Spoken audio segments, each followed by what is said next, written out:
This is Including You, the new series from Lead at Any Level. Including You features stories from chief diversity officers and other executives who are creating inclusive cultures in their organizations. Our goal is to show what's working in companies just like yours, to give you the tools you need to keep pushing for progress in your own workplace. We want to create belonging and opportunity for everyone, including you. And now here's your host, Amy C. Waninger. Welcome back to Including You. I'm your host, Amy C. Waninger, the Inclusion Catalyst. My guest today is Dr. Cherise Bernard. She's the head of Diversity, Equity, and Inclusion of Invitae, a biomedical company bringing comprehensive genetic information into mainstream medicine to improve healthcare. Invitae employs about 1,700 people across the U.S. Dr. Bernard, welcome to the show. Thank you so much, Amy. I'm happy to be here. I am excited to talk to you. Biomedicine is just a cool place to be, and DNA research is just exploding right now. Can you help us understand, why is inclusion so important for Invitae? Yeah. First of all, the business that we're in, our mission and our vision is really to bring comprehensive genetic information to everyone and to make that information accessible. And some people might be asking, why would I need that? Genetic information, your personal genetic information, is going to make it easier for you to make medical decisions. For example, if you have a particular genetic disposition to cancer or an autoimmune disease, finding that out will help you to make informed, personalized decisions about your health, about your children's health, about your family's health.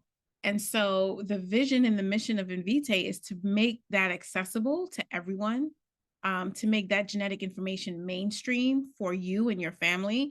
And so the role that equity and inclusion brings to that mission and that vision is we have to make sure that the message that we're trying to bring across to patients all over is you belong here. Your family history, your health is important, you belong. And that very high-level theme around belonging and everyone matters regardless of your identity, your race, your religion, your background is a very critical understanding and holds a very high importance within our organization. So for me, it actually makes this work exciting because health is something that we all have to think about. There's no difference in people when it comes to our health. It is it levels the playing fields, right? There is no one, regardless of your financial status, regardless of your race, regardless of your religion, there's no one that escapes the need for health. And so that makes my job really interesting because I am here to really just talk about accessibility of this information and making sure that we are making smart decisions about our health and our well-being with our physicians and our families. And I would imagine that in the biotech world and in the medical industry broadly, there's an extra lift that needs to be done because medicine has been exclusive at best in the past and predatory in the worst case in some instances. And so how do you find the gap, or how do you manage that gap between perception and this new reality that you're trying to create? How are you educating people about this initiative? Amy, I have to say that's the hardest part. That is the hardest part because you're absolutely right. I think in the past, healthcare in and of itself has been systematically designed to exclude, right? Just like all of the other systems that we see around real estate, education, there are so many systems that have been created to systematically be exclusive. And so that is my biggest hurdle. That's the biggest hurdle for everyone at my organization, which is finding out how do we reframe the idea of accessibility to anyone and to everyone. And so I don't have the answer to how we're doing it yet. The best thing that I could say is through education, it's through awareness, it's through creating that role modeling of accessibility, it's through telling patient stories. One thing that I really love that we do is we story tell through our patients so that when you see a patient And you're hearing how our work and how our products have helped them to identify an issue within their family, or even genetic testing for future moms, right? To understand what issues their babies might have. That's something that everyone cares about. That's something that we all, once our moral compass thinks about health and how accessible it is, everyone cares about that. And so it's a slow work. I call it the slow burn, because it's not something that people will just automatically change their minds about. Once you get into history and see how health has been used and research has been used and has been weaponized, and it really is, it's tough to change that narrative. And I'm a scientist myself, and so I know and understand the importance of scientific research and the hard work that scientists do to problem solve and to get answers to questions. And so I understand the level of work and the level of ingenuity that has to happen in those laboratories. But again, it's all about changing the narrative. And I believe that we're doing that through storytelling. I believe that we are doing that through taking a very targeted approach at specific communities, right? We want to really drive our DE&I efforts by looking at specific communities. What are the conditions that might be more prevalent in one community over another, developing personalized tests for that community. Those are the things that we're trying to do to change that narrative, but it's not easy. It's a slow burn. It doesn't happen overnight. I call it a game of inches, because we get a little bit closer with every single story that we tell. So that's what we're doing. It's hard. It's hard. I can imagine. Now, is your role as head of diversity, equity, and inclusion more internal facing or external facing? What's the mix there? Yeah, it's mostly actually internal facing right now. I do some external facing work just through thought leadership and speaking about, again, the storytelling around the research that we're doing. So most of my work externally is about a POV and developing thought leadership around this work and making it normalized to talk about medical genetics, because I think that people in their day-to-day don't always think about it. They don't always think about it until they're in the position to think about it. And when I say the position, you might be starting a family and you might want to have kids, and you want to understand, what is the potential health outlook of my baby going to be? Or my parent has just been diagnosed with cancer. It's a genetic prevalent cancer. What is my health outlook going to be? And so we don't normally think about these things until one day we're in a position and all of a sudden we have to think about it. And then we wonder, okay, is there a company that is doing this work? And we are doing the work. So my role externally is more around the thought leadership and sharing those stories and normalizing this for everyone. The internal work that I'm doing, though, is to make sure that as a business, we are focusing on inclusion and equity, because that's going to make our product better. So my focus is really making sure that we have the strategies in place, the mindset, the behaviors in place as an organization to make sure that we're asking the right questions to make our products more inclusive. So that's the work that I do, and I'm very proud. I love the work. It's highly relevant to me. I've personally dealt with cancer in my own family. And so when I think about other families experiencing that, and then having that looming question about, okay, is that something that I'm going to face down the line? It is a deeply personal work for me to do this work at Invitae. I want to switch gears and talk a little bit about your role internally, if we can. What are some of the things that you're doing at Invitae that are helping you move the needle internally? Yeah. One of the things that we've been working on recently is putting together an inclusivity guide. And this is mainly for our scientists who might be going out to conferences, speaking on behalf of the organization. We want to make sure that the language that they're using is extremely inclusive. We've talked about inclusive language, I think, in organizations for a long time now. But when it comes to medicine and then when it comes to science, we're just scratching the surface on what inclusive language means for science and what it means for health. Just scratching the surface, and we're just getting started. And so that initiative that we are launching very soon for our internal organization is deeply important to me, because we're going to be thought leaders in this space. we want to make sure that everyone who's speaking on behalf of Invitae and everyone who's speaking about genetics for health is speaking in a way that is inclusive to everyone who might be listening, because everyone who might be listening is a potential patient. And so that's one of the things that we're doing now that I'm extremely proud of. I haven't seen too many organizations really take a focus there. So very proud of that work. Some of the other things that we're doing is we're really trying to amplify the voices and the perspective of our employee resource groups. We have several employee resource groups that really focus on identity between race, ability, all of race, ethnic background, all of the things. And so we want to make sure, especially within our organization, that when it is necessary, those voices are amplified, and we want to hear directly from the people there. So I, in my role, manage all of our ERGs.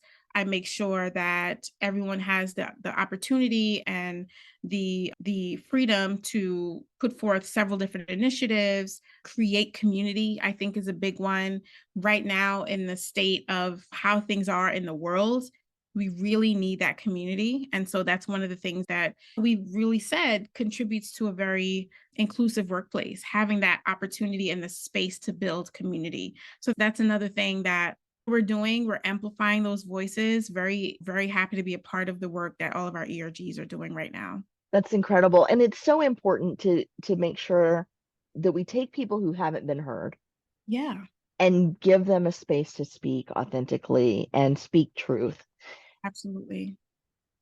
When you engage in this work, and you've got a lot of initiatives going on, how do you measure success? I always get that question. And in DE&I specifically, it's so hard to measure success. Our success and our measurement, it doesn't always look like the sales organization, for example, or how many campaigns we've launched, right? Our success is more measured around how safe do you feel in the workplace to bring up problems or questions without the feeling of being retaliated. When I hear someone in my organization say, I asked a question, I wasn't really sure, but I felt safe to ask the question. When I hear that, to me, I'm like, okay, something's working in that team. Something is working with that manager relationship. Something is working there. When I hear talent acquisition teams really put together very strategic approaches around hiring to make the hiring process more inclusive and more equitable, that to me is a measure of success, right? Something that is not just a one-off strategy, but something that we've built into the actual processes of the organization. That is a win for me. Very measurable. It absolutely will manifest into who's coming into the organization, what our candidate pools look like, who are we reaching, who's the audience. To me, that is a great signal of success in that area. And then I'm also really thinking about our opportunities to advance and promote talent that we already have. I want to make sure that those processes are clear from bias as possible, and making sure that we're very clear on these are the things that you need to do to get to this next level. How do we make sure that we're asking the right questions? How do we make sure that the right voices are at the table? And so my kind of thoughts around measurement aren't as clear cut, right, as another organization. But when I speak to people and I hear, I was able to ask this question without fear, and I felt extremely comfortable in my team, and I feel like I belong in my team, even though there might be other people on the team that are different from me, and people have different views, but that doesn't mean that we can't collaborate. To me, that's a sign that our inclusion and equity strategies are working, and that they're real and that they're tangible. So that's what I'm looking for. What are people saying? We do a lot of surveying at Invitae. We take the opportunity every year to survey our teams, to ask questions related to equity and belonging. And we really look at those responses, and we try to use those responses to target areas of opportunity within the organization where we need to do some work, whether it's looking at who are the leaders, what is the demographic makeup of the leaders, really diving into that data and making sure that we're taking very targeted approaches. That is so important. Yeah. I think to have both a qualitative and quantitative approach to how you're measuring success, because sometimes the work that we do in diversity and inclusion, it can take a long time to show up Yes. in even in representation numbers or in pay equity or in bottom line results, right? Or top line results. But when you start hearing the anecdotes, that's a leading indicator of success. And all Absolutely. of those other things are lagging indicators, right? So you know you're on the right track along the way. And it can take time. It takes a long time. It's not an overnight. And I think because of the time it takes, there has to be a level of kind of patience there with the work. And it takes a long time to get everyone on board and bring people along.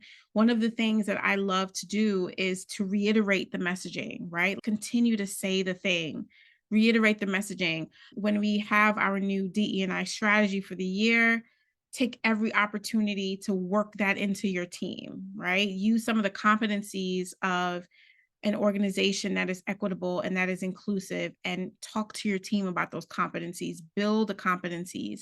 As leaders, we invite leaders to role model what we are asking the rest of the team to do. It starts with the leads, right? So I'm always asking the leaders, role model what we're asking the rest of your team to do, right? If it's communication, if it's inclusive language, role model it and then ask your team to do it. And that's the way that we bring people along with the change. Very good. So Yeah. as you look forward to next year or even 3 years out, what's next for inclusion at Invitae? Oh, that's a great question. I can't believe we're talking about next year already. It's in a month, which is this year flew by. But when I think about the future, I'm always brought back to behaviors. I think as a community, DE&I practitioners, we have mastered the art of creating a strategy. We have our spreadsheets, we have our PowerPoint decks, we love making slides, all of those things. But I think what's next for me is really seeing those strategies translate into changes in behavior and changes in the way that we operate. The other thing that I really am thinking about is how can we relate our inclusion strategy to the infrastructure of the organization? How can we build in these strategies to make sure that inclusion is practical, it's happening day to day because our infrastructure is now inclusive? That's something I've been thinking deeply, heavily about infrastructure, operationalizing inclusion. That is my 100% focus right now, is to take that work from a deck and make it operationalized. And so that's what I think is next. And I think once we operationalize and really work these strategies into our infrastructure, the behaviors will change as a result of that, right? The behaviors will become second nature. And that's really what I want to see. I want to see the behaviors change. I want to see us as an organization take the inclusive approach every time. I want us to be mindful and to be intentional about being equitable and being inclusive. And therefore, that's going to change our decision making. That's going to change how we do it. And it's going to change the way that we make decisions. So I think that's what's next for us. Very good. Dr. Bernard, I want to thank you so much for sharing your expertise and your insights with my friends, my listeners, my audience, and viewers. Thank you so much from the bottom of my heart. I appreciate you and I appreciate the work you're doing. And I look forward to seeing and watching how you operationalize all of the inclusion successes that you're going to have. Thank you so much, Amy. It was such a pleasure to be here with you. If you've enjoyed this episode, follow Lead at Any Level on LinkedIn and YouTube. Then join us for Including You video simulcast every Thursday at noon Eastern. Including You can also be enjoyed each week as part of the Living Corporate audio podcast series, available on all major podcast platforms. Learn more at living-corporate.com. Including You is brought to you in part by Lead at Any Level, a boutique training and consulting firm improving employee engagement and retention for companies that promote from within. Lead at Any Level. Leaders can be anywhere and should be everywhere. Learn more at leadatanylevel.com. Lead at Any Level and its logo are registered trademarks of Lead at Any Level LLC. The views and opinions of guests on our show do not necessarily reflect the positions of Lead at Any Level, Living Corporate, or the sponsors of Including You. That's it for this week's episode of Including You. If you enjoyed this episode, be sure to like and subscribe wherever you get your podcasts. And don't forget to leave us a review or a comment so others can find us as well. Be sure to join me next week when my guest will be international speaker and my personal friend, Sylvia Bafour.